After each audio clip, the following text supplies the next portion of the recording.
After studying this module, you will be able to know about the cell, nucleus and chromosomes, understand what is DNA and its role in living systems, learn how information is transferred from one generation to another, learn about genes, alleles and genome, understand what are dominant and recessive traits and their examples, differentiate between homozygous and heterozygous alleles, know what is phenotype and genotype, learn about monohybrid and dihybrid cross. Cell. A cell is the smallest structural and functional unit of life that is capable of functioning independently. Our body consists of millions of cells, not just the human body, but all living organisms from a tiny bacteria to gigantic blue whales are made of cells. These cells are capable of multiplying and forming more of their kind by dividing into two parts. Many cells together constitute tissues. Many tissues come together to constitute an organ, and many organs together to constitute a system. A cell produces energy by breaking down nutrients, uses this energy for metabolic processes, releases waste products, responds to environmental cues, grows and multiplies. To execute these varied functions, a cell contains many subunits that carry out specific functions. Some of these have been discussed in the following sections. Nucleus. Let us start by learning about the nucleus. In cell biology, the nucleus, plural nuclei, from Latin nucleus or nucleus, meaning kernel, is a membrane enclosed organelle found in eukaryotic cells.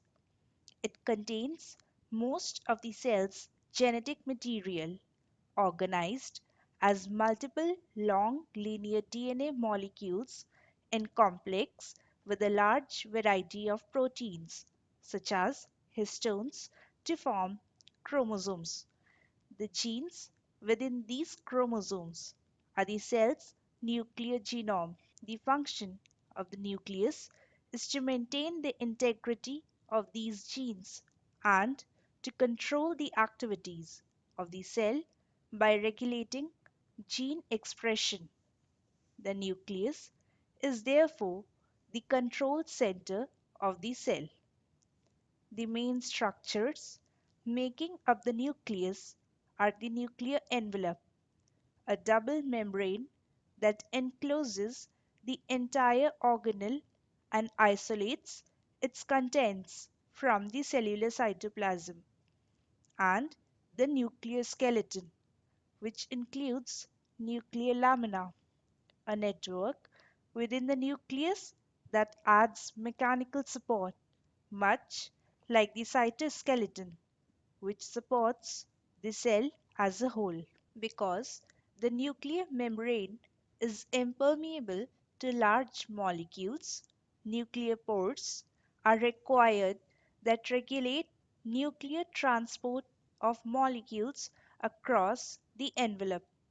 The pores cross both nuclear membranes, providing a channel through which larger molecules must be actively transported by carrier proteins, while allowing free movement of small molecules and ions.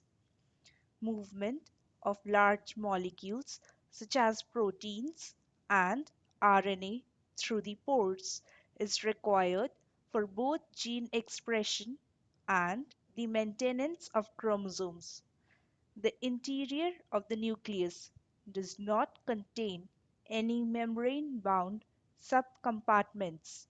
Its contents are not uniform, and a number of subnuclear bodies exist made up of unique proteins, RNA molecules, and particular parts of the chromosomes.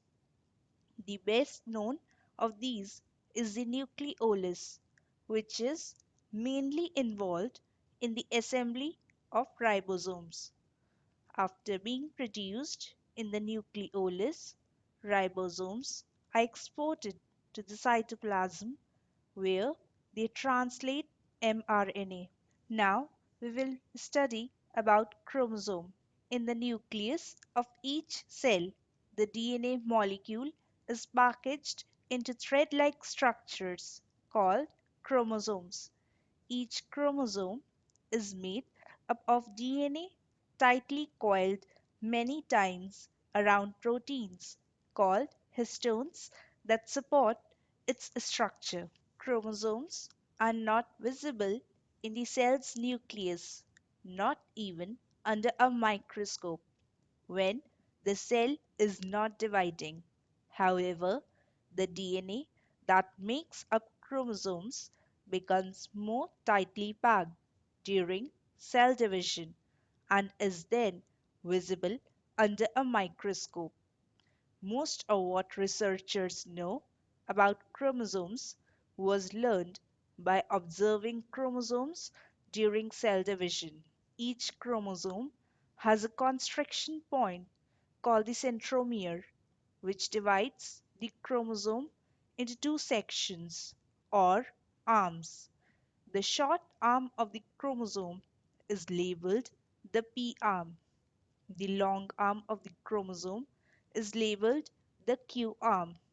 The location of the centromere on each chromosome gives the chromosome its characteristic shape and can be used to help describe the location of specific genes. A human cell contains 23 pairs of chromosomes, that is, a total of 46 chromosomes. Out of these 23 pairs, 22 pairs are called autosomes, while one pair of chromosome is called as sex chromosomes, that is, X and Y. Males contain a X and a Y chromosome, while on the other hand, the females have XX chromosomes. Now, moving on to genes. Now comes the most important terminology called the gene, which is the foundation of genetics. A gene is the molecular unit of heredity of a living organism. The word is used extensively by the scientific community for stretches of deoxyribonucleic acids or DNA and ribonucleic acids or RNA that code for a polypeptide or for an RNA chain that has a function in the organism. Living beings depend on genes as they specify all proteins and functional RNA chains. Genes hold the information to build and maintain an organism's cells and pass genetic traits to offspring. All organisms have genes corresponding to various biological traits, some of which are instantly visible, such as eye color or number of limbs, and some of which are not, such as blood type, increased risk for specific diseases, or the thousands of basic biochemical processes that comprise life. The word gene was coined by Wilhelm Johansen in 1909 and is indirectly derived via pangene from the ancient Greek word genos, meaning race or offspring. The total complement of genes in an organism or cell is known as its genome, which may be stored on one or more chromosomes. The region of the chromosome at which a particular gene is located is called its locus. A chromosome consists of a single, very long DNA helix on which thousands of genes are encoded. Now, moving on to DNA. Deoxyribonucleic acid is a molecule that encodes the genetic instructions used in the development and functioning of all known living organisms and many viruses. DNA is a nucleic acid alongside proteins and carbohydrates. Nucleic acids compose the three major macromolecules essential for all known forms of life. Most DNA molecules consist of two biopolymer strands coiled around each other to form a double helix. The two DNA strands are known as polynucleotides since they are composed of simpler units called nucleotides. Each nucleotide is composed of a nitrogen containing nucleobase, either guanine or G, adenine or A, thymine or T, or cytosine or C, as well as a monosaccharide sugar called deoxyribose and a phosphate group. The nucleotides are joined to one another in a chain by covalent bonds between the sugar of one nucleotide and the phosphate of the next, resulting in an alternating sugar phosphate backbone. According to base pairing rules, A with T and C with G, hydrogen bonds bind the nitrogenous bases of the two separate polynucleotide strands to make double stranded DNA. DNA is well suited for biological information storage. The DNA backbone is resistant to cleavage, and both strands of the double stranded structure store the same biological information. Biological information is replicated as the two strands are separated. A significant portion of DNA, more than 98% for humans, is non coding, meaning that these sections do not serve as patterns for protein sequences. The two strands of DNA run in opposite directions to each other and are therefore anti-parallel. Attached to each sugar is one of four types of nucleobases, informally bases. It is the sequence of these four nucleobases along the backbone that encodes biological information. Under the genetic code, RNA strands are translated to specify the sequence of amino acids within proteins. These RNA strands are initially created using DNA strands as a template in a process called transcription. How does DNA encode and transfer information? Thus, DNA can be seen as a long sequence composed of the four base pairs A, T, G, and C. The information is essentially stored in the order of the sequence. It is similar to the manner in which alphabets of English come together in a particular sequence to form a word. This sequence is read by the cell machinery and converted into amino acids, which are the building blocks of proteins, and these proteins further form the building blocks of living systems.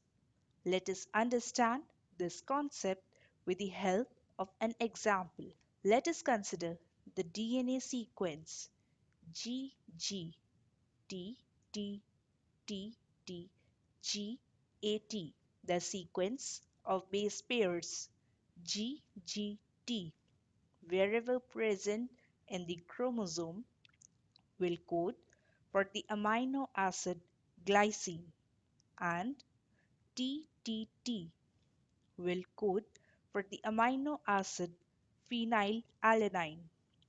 This 9-unit sequence of DNA will thus be responsible for the formation of a peptide consisting of three amino acids: glycine, phenylalanine, and aspartic acid.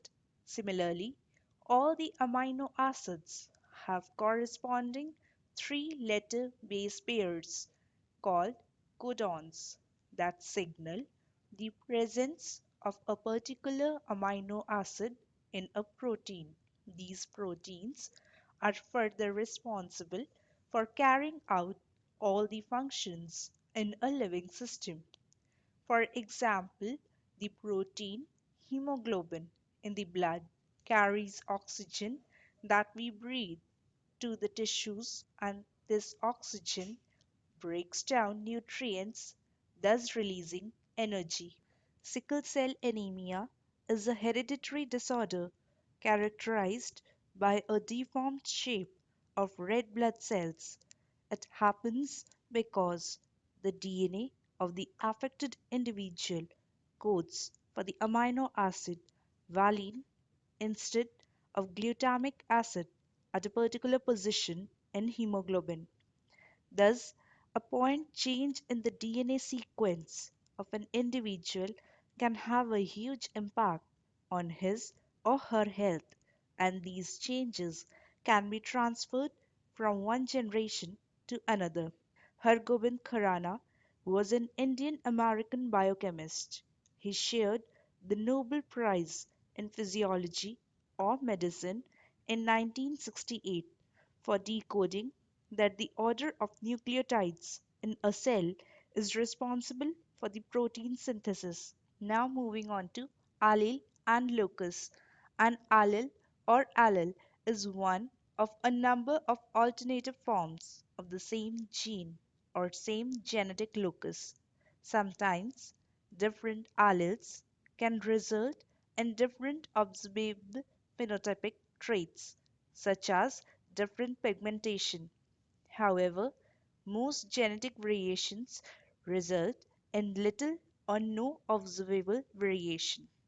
Most multicellular organisms have two sets of chromosomes, that is, they are diploid. These chromosomes are referred to as homologous chromosomes. Diploid organisms have one copy of each gene and therefore one allele on each chromosome. If both alleles are the same, they and the organism are homozygous with respect to that gene. If the alleles are different, they and the organism are heterozygous with respect to that gene. The word allele is a short form of allelomorph or other form, which was used in the early days of genetics to describe variant forms of a gene detected as different phenotypes. Let us consider the gene responsible for color in flowers. This gene is present in both the homologous chromosomes, but while one is responsible for white color, the other will encode for proteins which gives purple color.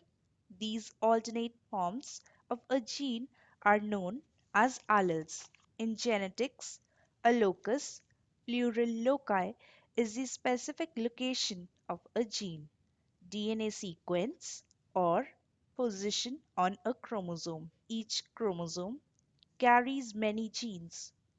Humans' estimated haploid protein coding genes are 20,000 to 25,000 on the 23 different chromosomes. A variant of the similar DNA sequence located at a given locus is called an allele. The ordered list of loci known for a particular genome is called a genetic map. Gene mapping is the process of determining the locus for a particular biological trait.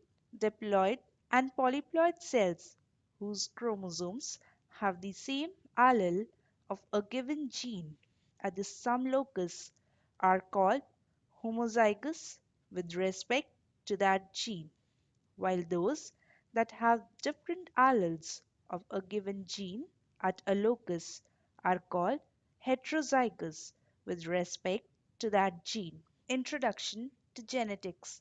Genetics is the study of genes, heredity, and genetic variation in living organisms. It is generally considered a field of biology, but it intersects frequently with many of the life sciences and is strongly linked with the study of information systems. The father of genetics is Gregor Mendel, a late 19th century scientist and Augustinian friar. Mendel studied trait inheritance, patterns in the way traits were handed down from parents to offsprings. He observed that organisms or pea plants inherit traits by way of discrete units of inheritance. This term is still used today is a somewhat ambiguous definition of what is referred to as a gene.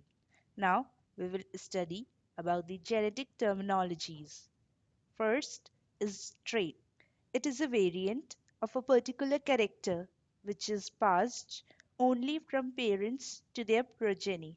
If eye color is the character, then brown and blue eye colors are its traits. The most common genetic traits seen in human beings include the ability to roll tongue, albinism, hair color, shape of hairline, etc. A trait is always encoded by genes. A gene is a segment of DNA. Every human being is made of a basic unit of life called cell, and each cell contains chromosome which constitute DNA. Now, dominant and recessive traits. As we have already discussed, a sexually reproducing organism contains two genes or alleles for every trait. These alleles may be dominant or recessive. Recessive trait, a trait which is unable to express itself until and unless it is present in both the alleles, is called a recessive trait. In pea plants, white color in flowers denoted by small p is a recessive trait since it will be present only if both the alleles code for white color. Dominant trait, on the other hand, a dominant trait will be expressed even if its allele is present in a single copy. In pea plants, purple color in flowers, denoted by capital P, is a dominant trait. Now, moving on to homozygous. Bateson and Saunders coined this term in 1902 when both the alleles in the homologous chromosomes are the same, whether dominant or recessive, then an organism is said to be homozygous for that particular trait.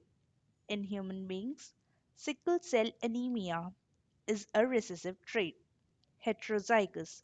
If the homologous chromosomes contain two different alleles for a particular character, the organism is said to be heterozygous for that particular trait. Now moving on to phenotype and genotype. A phenotype from Greek phenion meaning to show and typos meaning type is the composite of an organism's observable characteristics or traits, such as its morphology, development, biochemical or physiological properties, phenology, behavior, and products of behavior, such as a bird's nest.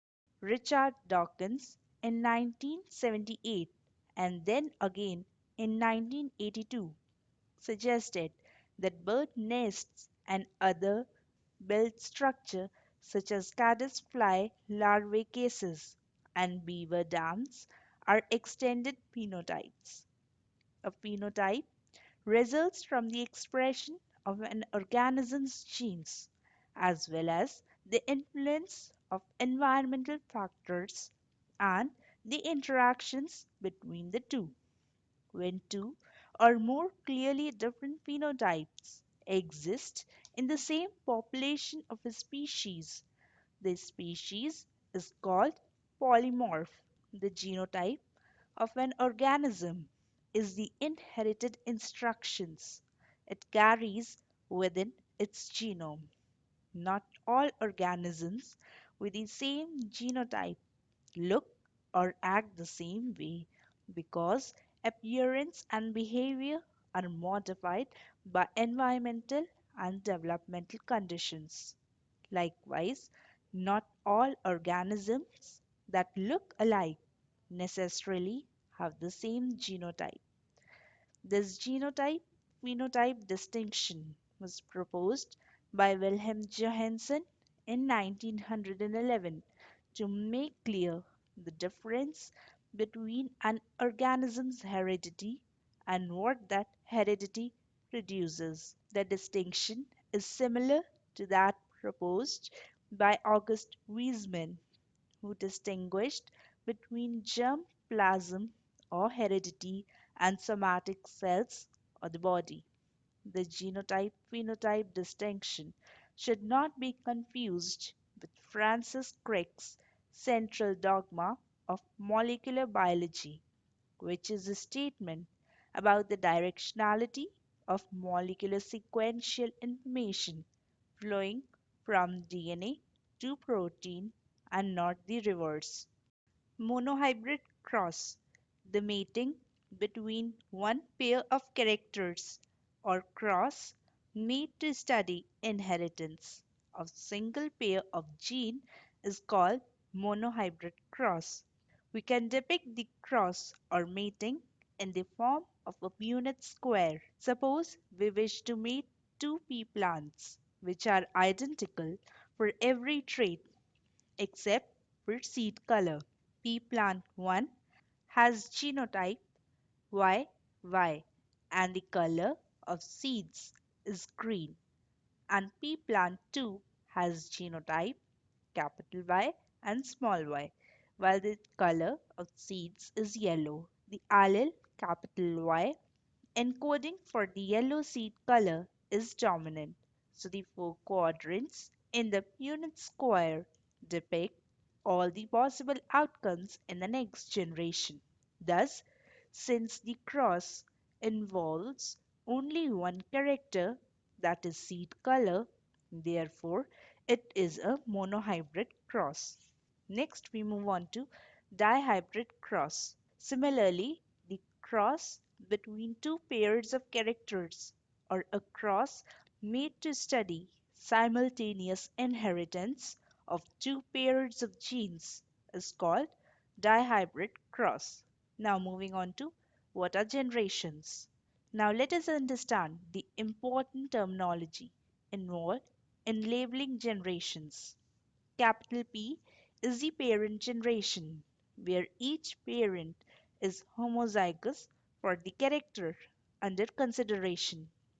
The heterozygous progeny resulting from this cross is called the F1 or the first filial generation.